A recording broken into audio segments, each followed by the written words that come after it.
What's up, everybody? It's your boy Prez. This is episode 405 of the Murder Master Music Show, only at UGSforlife.com. I'm bringing my co-host, Mac J.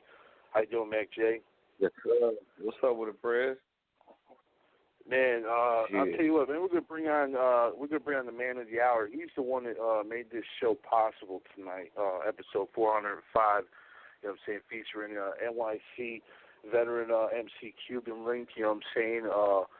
Just a legend in the game, man. I'm glad we're able to add this cat to our archive. Before we bring him out, let's bring on Pittsburgh Patrick, man. What's up, Pittsburgh? Yo, what up? Man, what up, Pat? how you doing, bro? You all right? Yeah, man, I'm good, man. Excited for this show, man. Cuban Link, he always been a rapper that I always felt was overlooked, man. And man, I've been a fan of his for a while, man. And I'm glad he's coming on, man. Hell yeah. Salute to you for setting this episode up. You know what I'm saying? We definitely we've been wanting to get him in the archive for a while. You know what I'm saying? But man, there's 10,000 people we want to get in the archive. So I'm glad we were able to do it. I'm gonna bring him on right now, but before I do, man, why don't you introduce him, man? Kind of tell the people that ain't up on him a little bit about him and who he is, man. If you don't care, Pittsburgh. Oh man, this is originally born in Cuba, but Bronx veteran, original Terror Squad. You know, one of, if not Big Pun's best friend, and man, he's a hip hop legend all around, man. This is Cuban Link. Cuban Link, my bad. What up, Cuban? How you doing, Cuban Link? Just chilling, my brothers, man. Just chilling over here. Right now, my man's little spot is shit, Besso Lounge in the Bronx. You know, just cooling, watching the game. You know what I'm saying? The Cavs, you know, against Golden State. So I don't know what's going to happen, but you know, I'm just watching the game, just chilling, man. Oh yeah, that's what's up, man. You and about 5 billion other people watching the game, that's for sure. Yeah, that's fun, oh man, I tell you what, I like the level of play that's going on. I mean, I'm from Chicago, so I grew up watching the Bulls.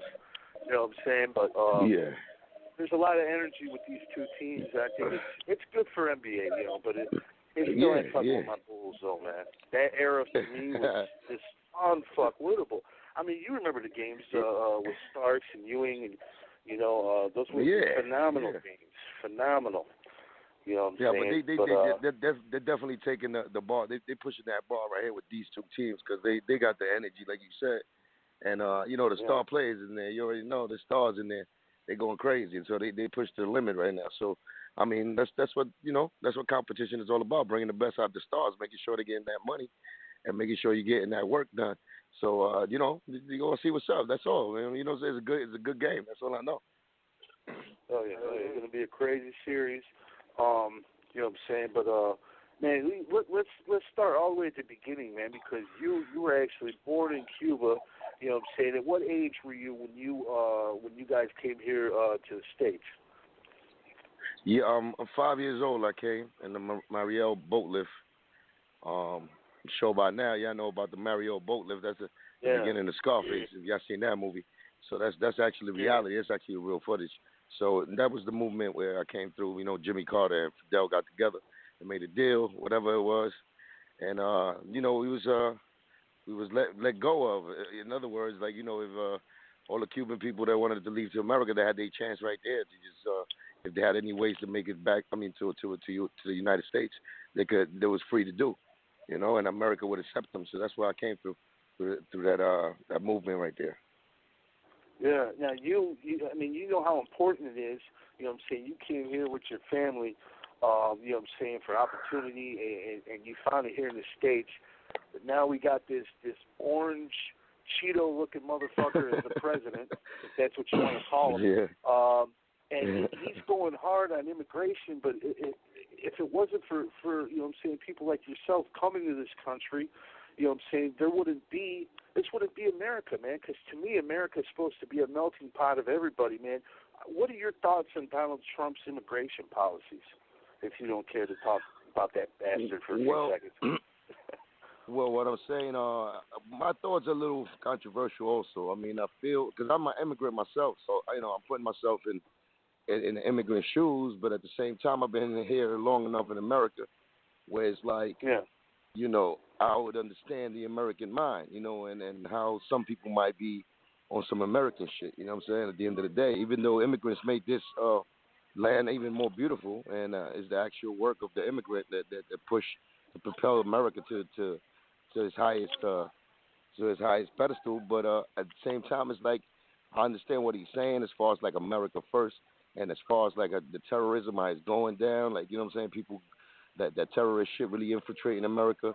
And really scaring people, and at the end of the day, they say the Mexican border, with the that could be a way where the terrorists could sneak in because it's just so open and it's no protection. So I understand the actual language he's talking, you know what I'm saying, but I don't know if it's great. I don't know if it's a good thing, at the end of the day to go fully on it, you know what I'm saying. It should definitely be. It should be where it could tighten up, but the way he's tightening it up is like he's looking like a real devil doing it, you know what I'm saying. But I definitely understand what he's saying, and it's just the process, like what he's doing right now, like as far as like the immigrants that I heard he took a lady from the hospital, and she was in the hospital, and then when she checked in the hospital, they found out that she was an immigrant, and they took her from the hospital, and they're trying to deport her back to Mexico, or they did deport her, I think. So those extreme measures are crazy. You know what I'm saying? So those are things that I don't abide by. I don't stand. But as far as like keeping America safe and actually, America thinking about America for once, as far as like, let's just let's hook up the infrastructure.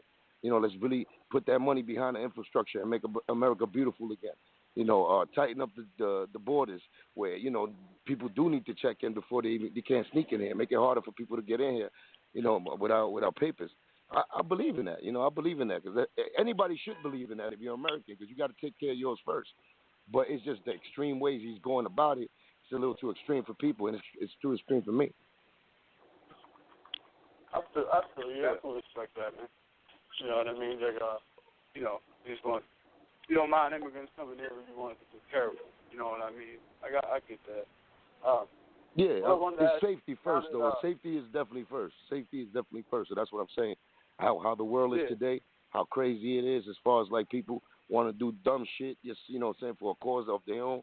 Like, we definitely have to take, make sure that's like in your house. You know what I'm saying? If shit going on outside and in your crib, you got to put the right lock on the shit.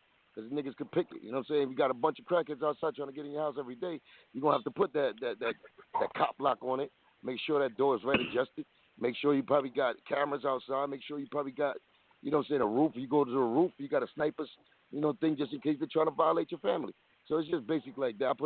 I put that example up on some more like, the smallest form, which is you protecting your house, you protecting your family, and, everything is going on outside where they want to hurt your family.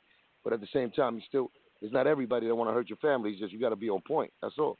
So tightening up the rules and tightening up security is definitely one of the things that should happen. That should definitely happen. I respect that, man. What were your thoughts? Well, I actually have two questions for you, man. What were your thoughts on the passing of Fidel Castro? And my second question is, since we normalized relations with Cuba, well, Obama did, have you been back to Cuba, or do you plan on visiting Cuba anytime soon? Well, Castro, I mean, in the worldwide view, he has to be respected, but he's done through his life. Respect don't always mean that he did the right thing, but he did the right thing to him as far as like, as far as globally, so he get that respect. But inside the house, like, he did a lot of bad shit, man. So at the end of the day, he's not liked by everybody, and people don't really give a fuck about the nigga because he just did a lot of bullshit. He did a lot of things to his own people. You know what I'm saying? And you might ask the next person, they'll be like, oh, he had to do those things so he could, take Cuba to the next level, all that shit. But it's just like, it's hard, trying to explain that shit when you come from that. You know what I'm saying? You come from inside that house. Inside that house, Daddy was a bad motherfucker. Like, the nigga was too strict. Just like Michael Jackson when he was in that, he became Michael Jackson. But, you see all the way and tear that nigga had to go through, the beat downs and everything. But, at the end of the day, he was never happy. Because of his past, because of his, the hard the hard past he had with his family, with his dad. So that's something like Fidel Castro. Like, you know what I'm saying? He put it so strict for the actual Cuban people in the country that we survived on our own as far as like being a Caribbean island in our own, and then didn't really have to depend on nobody else but ourselves. And we struggled. You know what I'm saying? We went through the poverty stages is crazy, but you know you look on the other side and it's education is up. You know, the doctors program, one of the best doctors, best doctors come from Cuba. Medicine, natural medicine comes from Cuba. So at the end of the day, it's good things and bad things. But if you live there, and you come up through that, and you're looking for that freedom, for that chance to be some, bigger than as far as like follow your dreams and do what you do. As far as like America, it wasn't a good place to grow up in because you're limited. You're limited by the government. They tell you what to do, and when you get to a certain level, they don't let you go no more. So is that part right there that messes up that Fidel thinking, his mentality. As far as Cuba, I love the fact that they're having relations with America and everything is getting better. It's a beautiful thing. I never went back yet. I want to go back, but let's see how that plays out. But I have to go back. At the end of the day, I'm still an immigrant myself. So what I'm saying, I got caught up in the actual being American shit. Not even, I'm thinking after 18, you become an American over here, and later on in life, be like, oh shit, you got to go to the Statue of Liberty and do all that shit again, and really, look for the papers and do that. So I got caught up in that shit, and then I caught a little case. I'm fucked up with that. So I got to wait a little time before I can actually become a citizen. But America's the greatest still to this day, and nobody can tell me nothing else. Even though I know America's secrets and the bullshit America does, but when you compare America to the rest of the world, man, ain't no comparison.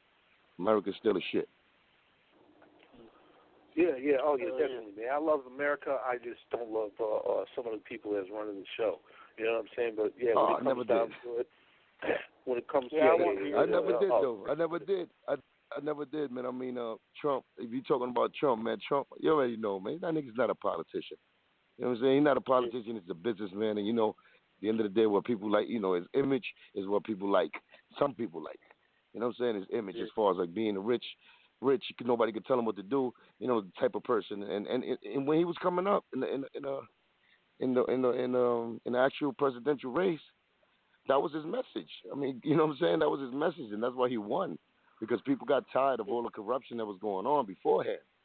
So, he was preaching that message, you know what I'm saying? And he was talking about the corruption that's going on in Washington. He was talking about all the loopholes that people was taking. Even he was taken. That's why he was exposing himself also along with it. Because, he just said the truth in his mind.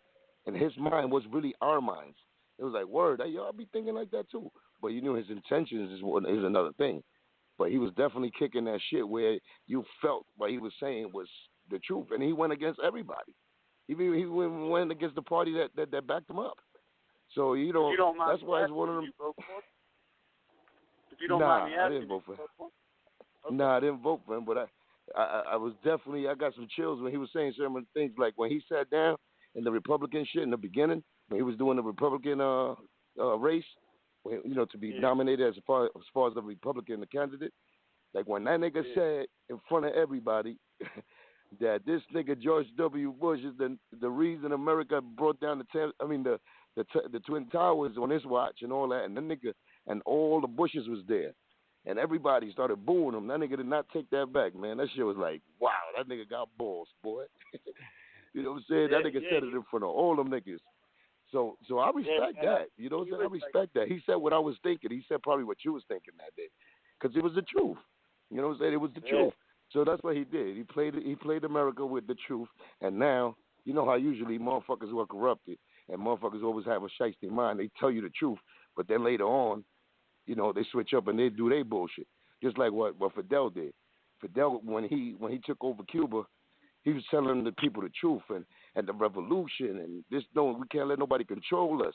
And we're gonna take back Cuba and the people's gonna decide what we do. And then when he took over, that nigga started doing. He put in his his own agenda to it. and that's when everybody started fucking up because he put his own agenda, and that's where he lied to the people. That's where people say, yo, he lied to the people. Yeah. Oh yeah, most definitely, most definitely. You know what I'm saying? On some music stuff though, man. You've been doing this for a while now. You work with some of the best. You know what I'm saying, in the game. You know what I'm saying? What keeps you doing it? You know what I'm saying, here in 2017, all these years later. Basically, what gives you this longevity, Cuban?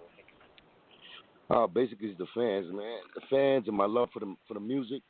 You know what I'm saying? I'll be doing this shit till I'm 90 at the end of the day. But the fans, man, really with the social media things as far as like the connection between the artists and the fans and the emails I get and the love I get as far as like, keep doing it. You know what I'm saying? Even though, I went through my downs in this game and separations and the hold back and the blackball and all that shit. It's just, my love for the music and the fans, man. They keep me grinding, keeps me, with that torch lit saying, Q, you still got it, man. And, it's nothing more satisfying to me as far as when I write a verse down and then I spit it and I catch my own. I wanted to tell you, man, I always thought that you were, I always thought, like, man, there has to be, like, some blackballing going on or something, man, because every time I heard you put out music, man, it was great, and especially, like, that Chain Reaction album. That album stood up with any other album at that time, man, and you had a killer verse from Jadakiss on it. You had Maya on it, and that song with the game, and that was at the height of the game's popularity. You know what I mean? That was when he was huge on the scene. That No Mercy song. No Mercy, yeah. Yeah, I mean, I still listen to that song, man. Like, that song was so that's dope. That was a dope one, yeah. Yeah, man, that's one of those. That's when I said. I've been like before the Twins crashed in Manhattan. I've been Latin. Yeah. I've been Latin. Yeah. Man, that shit's so hard, man. So what's up? What was up with everything back then? Like, were you blackballed? Like, I mean, I definitely feel. I mean, I've been saying I've been blackballed for a long time, and it's something that I don't do as a crutch to say what I say if I don't do good in my music. I never did that for that reason. Like, when I said I was blackballed, it's because I went through the actual channels in the industry and I seen the blackballedness. You know what I'm saying? And I come back on my interviews and I report that because it is what it is. I'm still gonna go, full steam ahead. But at the the actual reality is that when I say blackballed, it's like if I want to get my music in a channel, let's just say a channel like BET. Let's just say BET. You know what I'm saying? Even though BET showed me love to a point, but I'm saying BET. If I'm trying to go there, and when you go and you handle these type of business, you got to go over there with some, black tie fair type shit and white collar shit and really present, a business plan to these people. And when you do that, and then that president of that channel is actually a friend of the other guy that's not your friend, and then when you leave that meeting, everything is great, and then that phone call comes to that guy from a higher level and say, yo, listen, I don't think you should do business with him because I'm doing business with you, and whatever he asks you, I mean, whatever he could do for you, I could do more things for you, and he's in a higher level, so of course they're gonna listen to that. So that's why I'm trying to tell you that those are the type of blackball situations I've been in. Where that had taken place, and those kind of things, like block me from really going up in levels in the game. So that's the problem. Yeah. But so if you say that Cuban niggas has been blackballed, I'll tell you, yeah, I've been, but as far as like I'm a street dude, so what I'm saying, I move through the streets still. So at the end of the day, it's like we get caught up in the street shit where we like, okay, yeah, the street love me. But then, it's when we talk about hip-hop and music I make, it's a business. So we have to move up in levels in business because it's just, that's what we're trying to reach. We're trying to reach the top, what I'm saying, some right connections. So when we do our songs, they get played and they get the mass majority of attention. and that's the problem. That mass majority of attention hasn't come my way because those avenues have been blocked because they're in bed with the other dude. So that's just it. I've seen, I wrote for Murder Dog for about a good 20 years, and we've been doing this show for 5 years. I've seen heard so many stories of people getting blackballed. Like, here's a good example, Cuban Link. DJ Ready Red, he gave the Ghetto Boys their sound, their style, you know what I'm saying, when they blew up.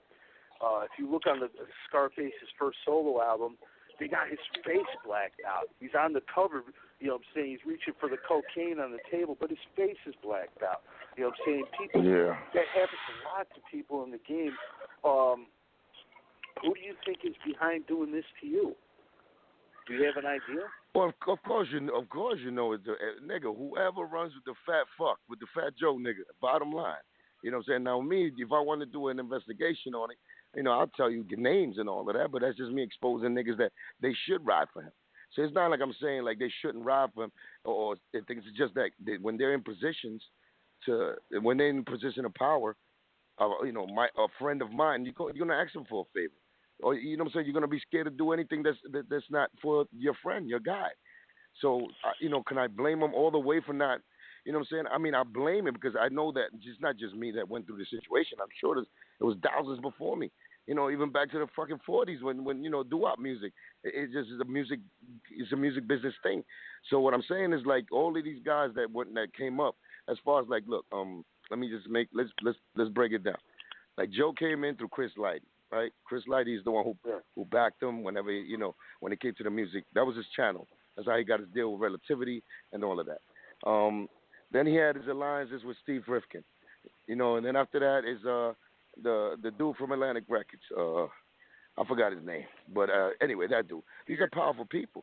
That's a powerful people. You know what I'm saying? And you keep doing business with these guys over years, and you made them happy because you sold. You brought pun to Steve. Steve Rifkin. You made millions of dollars for Steve, so of course he's gonna be a fucking best friend. So any favor you ever need from that type of guy, and he could do for you, he's gonna do for you because y'all ain't great, relationships with each other. So now I fall. I'm not just calling out Steve Rifkin, and because I don't have no proof that he ever did anything. But even let's say the K Slay. K Slay, he came up from the bottom. Joe gave him love. You know what I'm saying? He always had love. He always called himself the Black Fat Joe of the game because, Joe helped him out through his career. Same as Cali. Now, these dudes, I knew them. They was humble dudes coming up, and, and they put their work in. But at the end of the day, see, it's a situation where after me and Joe split up, now I hear K Slay is going to, when they still had the mom and pops thing, as far as like, you selling mixtapes and underground like rap CDs and the mom and pop stores. Like it was a time where a nigga from North Carolina, came and told me, yo, I can't move the Cuban Link tape no more because K Slay said he's not going to supply me with his music now if I'm dealing with Cuban. So you're saying situations like that, it's like, yo, why you even doing that? Like what you wanted to, you know what I'm saying? Like that's what I'm saying. It's like you put your foot in, but that's how it is. To try to fuck with somebody else's career. I mean, it's just sickening. It's like you got your own career to worry about. Worry about you. If this guy over here wants to be successful, let him. Why try to sabotage? I mean, I never understood that, Cuban, man. I don't know what the fuck people. I mean, that's how it goes, though, my brother. That's how it goes. See, I understand it. That's why it's like I understand it because at the end of the day, what goes up must come down, and I believe real music always withstand the test of time. So I'm happy that I'm out here still making music and still doing what I do. And one day, you know what I'm saying, maybe the music will break through all them barriers. And as I do that, you know what I'm saying, them niggas lose power. But that's what unfortunately is gonna have to take because them niggas, it's like a gang of motherfuckers up there when they get up to the top. And like I said, I can't blame them because they all came up together. You know what I'm saying? And it's like a little fucking Illuminati between them. So you can't really blame them because they did come from the bottom. Now they're in the top, and they believe teamwork is the way to keep moving up and up. And unfortunately, their teamwork is to really do bad, stupid shit to other people. And that's just the game they play. You know what I'm saying? That's whole shit. That's whole shit. Horrible. What can we do? I mean, you know what I'm saying? With Joe and talk since all this. I mean, have you ever, you and him ever tried to sit down and, just air everything out and come together maybe on some type of level? Or do you think that's out of the question? You and Fat Joe. I didn't. Yeah, you and Fat Joe. Nah. Me never. The last time we ever rocked or said anything to each other was in yeah, none of that, because it goes back to the street. So at the end of the day, the street things ain't settled. So as far as business, like, he doesn't even respect anybody on that level, and he understands that it's been too far. So if I go up, he's gonna come down, and that's how his mind is. So the fear is there. So when anybody fears anything, they're gonna keep that shit down. They're gonna try to make sure you don't get up there, because you're gonna be too scared when you up there, or what you gonna do to them. So that's just what it is. That's just what it is. And me and him always had some personal shit. When somebody know they fucked you over, you know what I'm saying? They don't want to be too quick to even try to make amends, because they don't know how you gonna come at them when they know that they fucked you over. Exactly. And the only time they're gonna make it, they're gonna try to do that. They're gonna try to make amends is when they have no choice to, and they know they can't stop it. You understand? Because now you're too powerful. So that's when they're gonna try to make amends. That's why he made amends with 50, I think, in my mind. Because they know that 50 hurt them in the business shit, and at the end of the day, let's make peace. You know what I'm saying? Let's make peace, and let me, get back to what I was doing. And that's the way they did it, I feel. But with me, it's different, man. It's more personal. You know what I'm saying? We got history together, some great history, good history, and some bad history. And you know what I'm saying? When you do certain things to people, and you know what kind of person that person is, maybe you get away with if you knew that person was on some soft shit or been fake, or you know what I'm saying. But when you do it to a real nigga, and you know that my life ain't gonna be safe if this nigga's not here no more. Like, if you put it to that level, then he knows what he did to me. You know what I'm saying? And like I could sit down in the room and talk. You know what I'm saying? But it got to be a both way conversation where it's like you understand what I'm saying, and that's if I believe you. So a person like that, first of all, I don't even believe. You know what I'm saying? I mean, I followed his career. I've been involved in his shit, in his circle. You know what I'm saying? There was all love at one time. I know the best side of him. I know the good side of him. I know all the bad shit he does. I know the lies he tells. I know when he's telling the truth. So at the end of the day, it's like, you fucking standing next to a mirror. You're going to be forced to tell the truth when you're in front of me. So I'm not sure he's ready for the truth. Yeah. That's it. That's what it is. Yeah, it is what it is. You're right, man. Sometimes things just ain't meant to happen, And the important thing is you're still doing what you're doing, which I'm hoping includes an album, man. You got something coming out that we can look forward to? Yes, sir, man. I got my album coming up, man. The Missing Link. That's the next album now I'm gonna be dropping.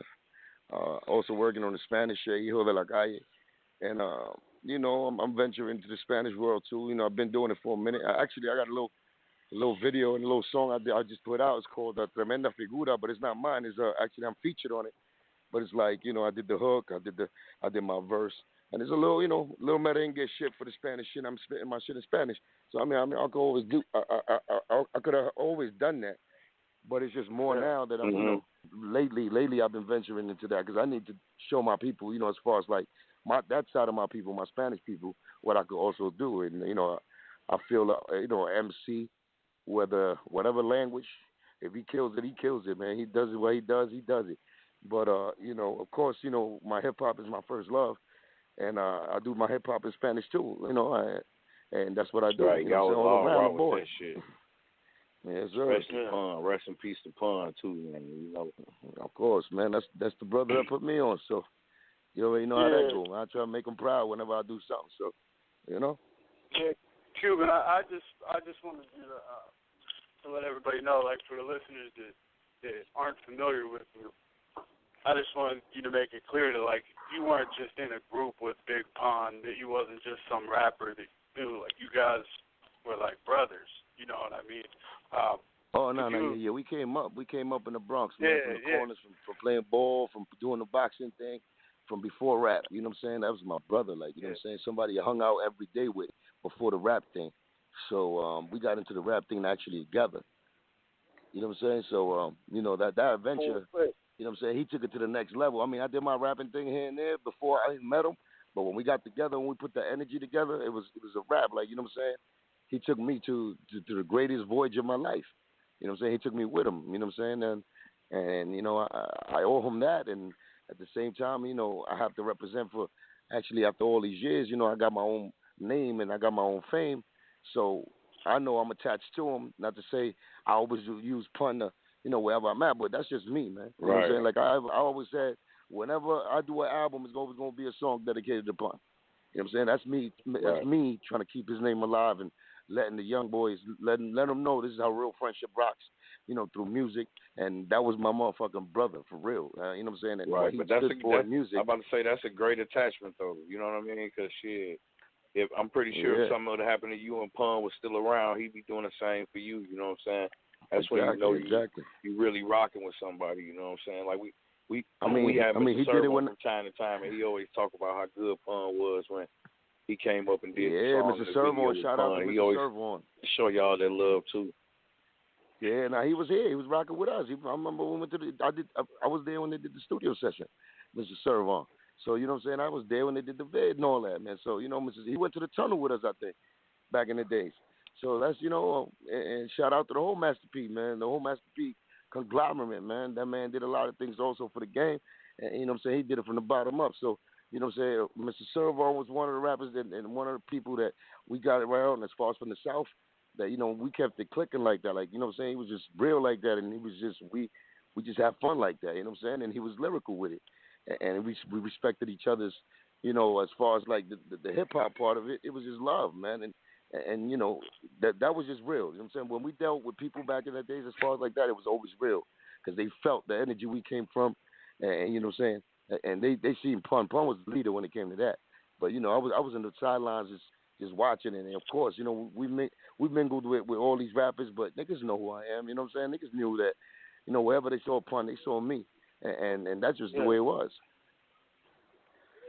Yeah, that's a beautiful thing, man, because, for years, you know what I'm saying, a lot of people, you know what I'm saying, they didn't keep Eazy-E's name out there like they should have, there was only a few, but now, of course, his name's out there. Pun, his name's always been alive because of people like yourself, man. Yeah, and I salute you for doing that for your brother, man. That's real talk. You know what I'm saying? I appreciate that. Y'all say that, man. But it's done from the heart. So you know what I'm saying. You don't even have to say it when it's real like that. You don't have to say it, man, because it's just that's the way it should be. You know what I'm saying? That's the belief in the heart. That's the belief. That's it. That's the way it should be, my nigga. That we know when it's real like that and it's real love. You don't have to even. You can see it. You could tell what it is. Oh, yeah. What about his son, Chris, man? His son, Chris, is super Chris is incredible. You heard him. Yeah, you heard him. Yeah, man, we're trying to get him on here, too, as well, man.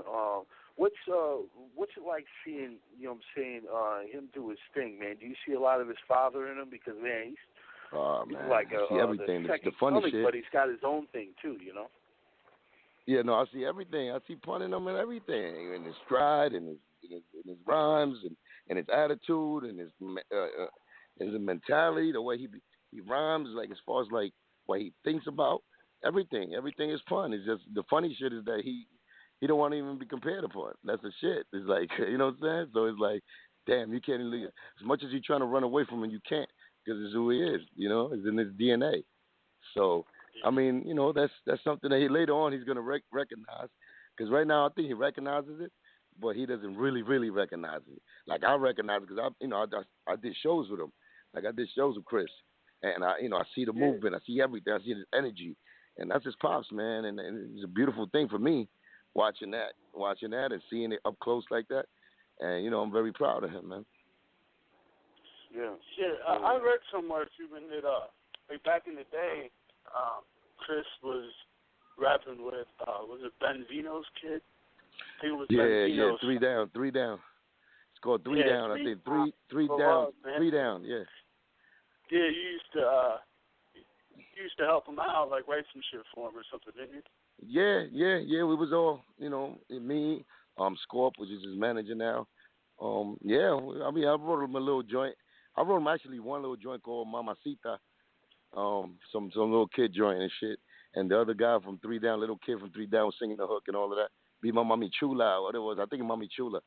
Yeah, something like that. But it was a nice little, project. That didn't go too far because I don't know what happened between the business because I wasn't involved in that as far as the business. But, it was actually Ray Benzino's son, this other little kid, singing kid that he sung, and Chris. And it was dope. It was dope, man. Like I said, I don't know what happened with the business that it didn't get done all the way. They should have, because it was dope together. Yeah, that's so. Now, what's your relationship with the rest of Big Pun fans? Like his wife, his other kids? That's my sister. So at the end of the day, I still go see him. Actually, I just stopped by her house like 3 days ago, pick up some chicken, and she's cooking up some shit. About to open up a little restaurant, and she wanted, she's giving out samples. So I stopped by the crib and all of that, and we hollered at each other, and then she gave me some chicken, and shit was delicious. And she about to do her food thing, so I give her my blessings and say, yo, you fucking crazy. Food has always been amazing. So that's my sister, Amanda, which is the firstborn. She's doing her glasses thing. If you see in Instagram and Facebook, so she's been a hustler since she was born, really. So she got that hustling part from Pun. She got the charisma from Pun. So Star is one of actually, she's the first one, but she possesses Pun's like humorous side, like I said, charisma, like everything. And she's big like him too. Like she's getting big. What she was always big, she's getting too big. Is bottom line. I told her stop the shit, but you already know you can't tell her because she got the same mind as Pun, and she's beautiful and she's doing her thing. Her son Ether, and then you got Vanessa, who I used to always call Shesha. That was a short name. She hates when I call her that. It's Amanda, so I call Amanda Star. So Amanda I call Amanda Panda always since she was little, for no reason. And then you got Vanessa, which I call Shesha, and she's good. She's college material.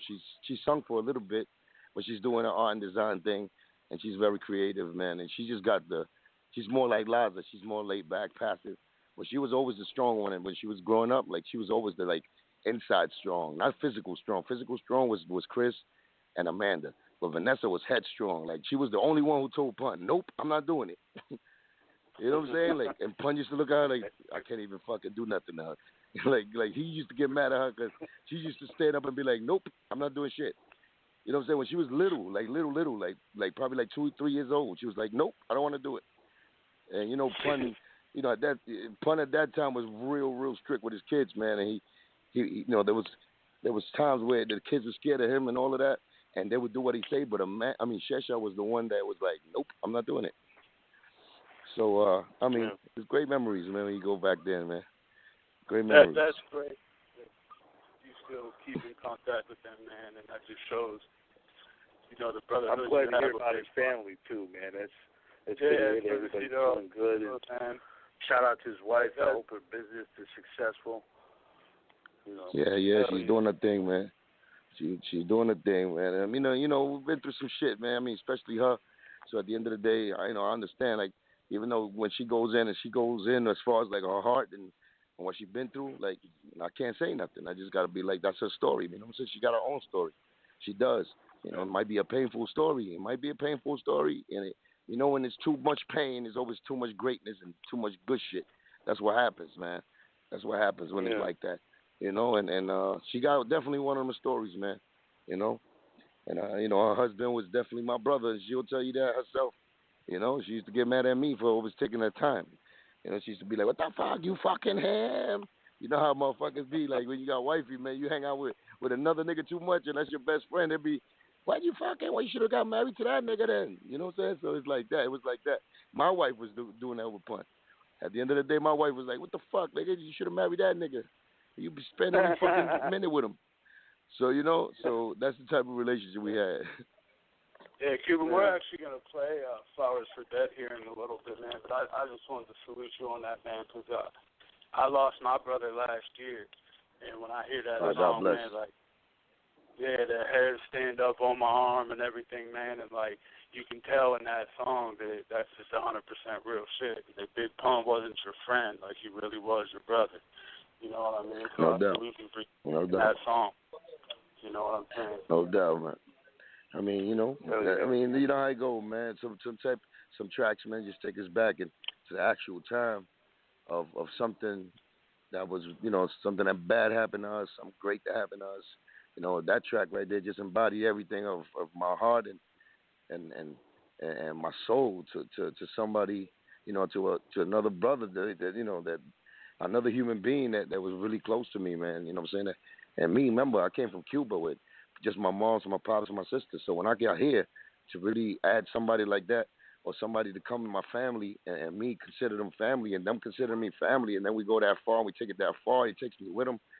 That's a whole different fucking spectrum. So, that pain is definitely in that song, and those cherishing of the memories, and just sometimes we need a vehicle to get it out, get the pain out, and that's what I choose to do. You know what I'm saying? That's what I guess God gave me the strength to do is follow those emotions and get the feelings out through this music thing, and I'm blessed by that. You know what I'm saying? So at the end of the day, if that song right there could heal somebody or can relate to that message that somebody that lost somebody, how I feel, because you gonna feel that song. You know what I'm saying? That's why it's so strong, so powerful.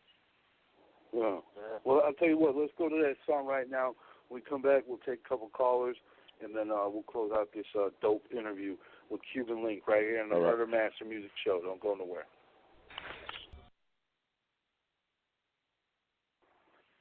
Yeah, that right there, man, that's got to hit you in the chest, especially if you lost somebody. Tonight's show's been epic, man. We have none other than Cuban Link. I'm going to bring him back out and bring out my co-host, Pittsburgh Pat, Mac J. Yeah, man, that had to have been probably the hardest song you ever did, I would imagine. You know what I'm saying? Rest in peace, Big Pun, man. That's definitely one of those songs that gets you, for sure. Yeah, man, yeah. It's crazy shit. The craziest shit is that I did that song before he passed away, man. You know what I'm saying? He heard that shit. It didn't have his name on it. You know what I'm saying? I just did that song for, like, you know what I'm saying, like people around in general, just, you know what I'm saying, somebody who lost somebody, man. And then when he passed actually right there, like, you know what I'm saying, as far as like a month, 2 months from that. And that's when it was just dedicated to him, and then I just changed like 8 bars in the whole song. I just changed 8 bars and just put Pun in there, and it just, that song just meant that was for him, you know. So I don't even know how to take that shit, because it was like, that's crazy. It's almost like a premonition, but at the same time, it wasn't a premonition. It was just, at that time everybody had a rest in peace song in the album, so that was just one of those songs that I did. But that shit just fit that shit so perfect. It just kind of scared me, like, that's crazy, like, Yeah. But that's the history between that song right there, man. Yeah, hey, for Cuban, sure, real man. quick, I have a question for you, Cuban. This is something I always wanted to know. Big Pun's original rap name was Big Moondog. How and why change it to Big Pun? Like, how did he get the name Big Pun, and why did he decide to change it? He just one day, that was a one day thing, like out of nowhere. He was always big Moondog, and then I think he was saying some. I think the story was where he was spitting some rhymes. Joe was taking him around and shit, and he was like just spitting rhymes to like niggas in the industry. I said, and it was like, yo, you punishing them rhymes, like, you know what I'm saying? And out of nowhere, he came back and he said, yo, my new name is the Punisher, and all this shit. And I was like, what? The Punisher? I was like, all right. You know what I'm saying? And then, he made sense of it, and that wasn't a big thing to us, because it was just like, and that's when I changed my name too. My shit was Lyrical Assassin. And then I was looking for a name also. I named myself Cuban Link. You know what I'm saying? So, and Sace was Joker Jam. And then I don't know where he put Triple Sace, because Pun gave him that Triple Sace shit. Because his name was always actually Sace in the street, but his rapping name was Joker Jam. So, Pun just said, yo, you should be Triple Sace and shit. We used to be on that horrorcore shit, like the Gravedigger shit back when we started. So he said, yo, be Triple Sace. So he liked that shit. But, the name, it wasn't really like a big process of it's one day. From one day to the other. He just said, yo, my new name is the Punisher. And then he was always Big Moondog, so he took the big with it. And then they cut it short, Big Pun. You know what I'm saying? Just to be short. So that's all it was. Oh, yeah. That's what I'm talking about, man. We got some callers. First one here is the homie Exit Only out Jackson, Mississippi. What's up, Exit Only? How you doing, brother? What's going on with the family? Everybody good? What's up with your Mac J, Pittsburgh Pat? Scott, what's popping with you? Cuban Link. I got a salute you, bro. Been a big fan from day one. I'm a lyricist, look at my brother. you know what I'm saying? Coming up out of Jackson, Mississippi, so this is the South. But by being a lyricist, I always been, you know what I'm saying, influenced by, you know what I'm saying, the East Coast hip hop flow. So I really pay attention to words. Words are an art. You can take words and paint any kind of picture. What you do, you know what I'm saying, salute. And I'm talking about all the way around the board. Upholding your brother's name, you know what I'm saying, after all these years, salute. Shit you went through and still to be relevant, salute. You know what I'm saying? So, good looking, my brother. I ain't got many questions, man, because I've been following you pretty close, you know what I'm saying, throughout the years. I know you one of the coldest spitters in the game. You know what I'm saying? But you cut from the stone of the coldest spitters in the game. So it's like, you know what I'm saying, it's expected. So to hear you on the family show, the Murder Master Music Show, bro, salute. And I mean, I can't say nothing else because you kept a real conversation. You didn't talk real talk. You didn't come and try to be hesitant about saying anything. Bro, much salute. Keep doing what you're doing. You got fans down south that rocks with you. Nah, good looking, my G, man. Good looking. And, you know, my whole shit about this, man, besides me putting that pen to the paper, man, is to keep my road as far as like what I've been through and everything is like, you know, and my surroundings, where I come from, and when I touch wherever state I touch, man, it's me and myself, man. That's what we could do as artists, man. All that pretending shit, that shit could take you so far. It might get a little paper with it. You know, you go, it's just not my road. It's not my thing, man. You know what I'm saying? All the shit I've been through from the beginning, not even speaking English and touching ground I had and experiencing the freedom that I experienced and you know what I'm saying, and believe, you know, rocking in the avenues of hip hop that I rock with. It's just like, you know, what the fans and the people deserve is the truth, man. So all I could do is be that. That's the vehicle I chose to take. You know what I'm saying? I can't be on that acting like I'm somebody else, or, you know what I'm saying, that flamboyant shit. It's not me. Even with a fucking $1 billion, I'm gonna be the same nigga. So at the end of the day, that's just who I am. You know what I'm saying? So much love to you for appreciating that, my brother, because that's what I do it for, really, man. You know what I'm saying? For the underdog and to make it happen. You know what I'm saying? For the niggas that's not in the top, that's what I'm here for. Indeed, man, indeed. And one thing I got to say, the real never fades. You know what I'm saying? Everything else fade out because it's a fad. The real is just forever. So, man, keep doing what you're doing, man. I'm gonna stop talking now. But, bruh, much love. Real all right, love. my G. Much love. Much love. Yeah, hell yeah, man. Thanks for calling the exit. We got the brother Sin from France. You know what I'm saying? He's over all the way over there in France, man. I know you got a question for Cuban Link. How you doing, Sin? Yeah, I'm fine. Hi, Sir, my is my partner, Sironian. Hi, Cuban Link. What's up, brother? How you doing? Yes. Yeah, I'm fine. Can you tell us about the song As the World Turn? You did called Terror Squad, the meaning of the song. Oh, As the World Turned. That was that's when I was there. When I was 5, I arrived in America, made it alive, survived the hell of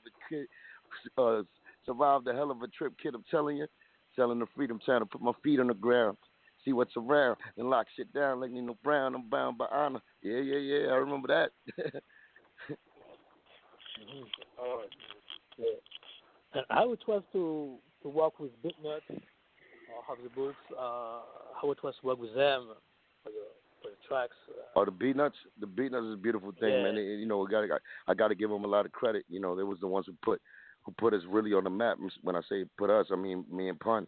Like they you know, we got the chance to really get on that beat, you know, off the books. You know, my man, you already know Pun forced me to get on that shit, but at the end of the day, they stamped me. You know what I'm saying? Because they liked my verse, so they kept it. You know, and that was a love thing. You know what I'm saying? It's always going to be love, and they're responsible for Cuban Link's career to a certain degree, but they definitely responsible for letting Cuban be heard around the world. So much love to the Beatnuts. Oh yeah. Appreciate you, Sin. I know it's 5 a.m. where you're at in the morning right now, so thanks for calling into the show, brother. Yes, sir. Appreciate it. Cuban, like, I just wanted to ask you one quick question. You don't got to go much into this. I was just out of curiosity, man. I remember, that was probably like 5 or 6 years ago. You spoke to spoke on that there might be a group in the making with Tony Sunshine and Petey Crack. Whatever happened with that? Oh yeah. It was a beautiful idea. I mean, it was just something that we just said, just to say it. It was really a beginning. Like me and Tony was going to do something. You know, we're going to do something. Petey, you know, he's from Philly, so he got caught up in his work and all of that. But me and Tone was really starting something. We had a couple of songs that we was going to do. We're going to name the album Tango and Cash. You know, but then, you know, bullshit happens, man. You know what I'm saying? Other people's bullshit, like his bullshit, actually. You know what I'm saying? At the time, he was caught up in a bad situation with his, you know, drug little problem he had, and he wasn't really doing what he needed to do. And he was, you know, you get caught up in that world right there, and you got that habit. You know, you start making wrong choices, and the choices, you know, they're not good. You know what they say always. You know, as far as like, you know, you can never trust a crackhead. So at the end of the day, that's just my mentality. You know what I'm saying? And I did try to help that out as far as like, you know, keeping that motivation and trying to keep it just music. But it goes beyond that because the choices he was making wasn't good for me. So we had to split that up, and he had to go get help. And, you know what I'm saying, I think he got some help. And right now I think he's good. I don't know, you know, as far as right now, but, you know, we left that alone. He stopped doing the project, and it was a dope project. I was really excited to do it. But unfortunately, it didn't come through. You know what I'm saying? Yeah, that would have been dope, man. Yeah. There's a story circulating around, you know, like Joe told the story before, and Kool G just spoke on it. Kool G Rap got an album dropping tomorrow, and okay. You know, the word is that when Big Pun met Kool G Rap, he got down on one knee and kissed his ring. That was his, you know, favorite rapper. Well, it was one of his favorite. Definitely one of his favorite rappers. To me, to my knowledge, well, Pun used to tell me because I used to argue with the nigga. Kool G Rap was my favorite artist, but it definitely was a big favorite artist also of Pun. But his number one artist to me, though, it was Rakim. You know, because we used to argue. I used to tell him, nah, this, that. It was, you know, but we used to go at it. But Rakim, Big Daddy Kane, Nas, but you know, Kool G Rap was definitely one of his top two. And I think he did tell me that story when he came back. And he told me, yo, I just met Kool G Rap. And I was like, word, nigga? Because remember, we was little kids coming up. So, you know what I'm saying? But he didn't tell me that he got down on one knee and all of that.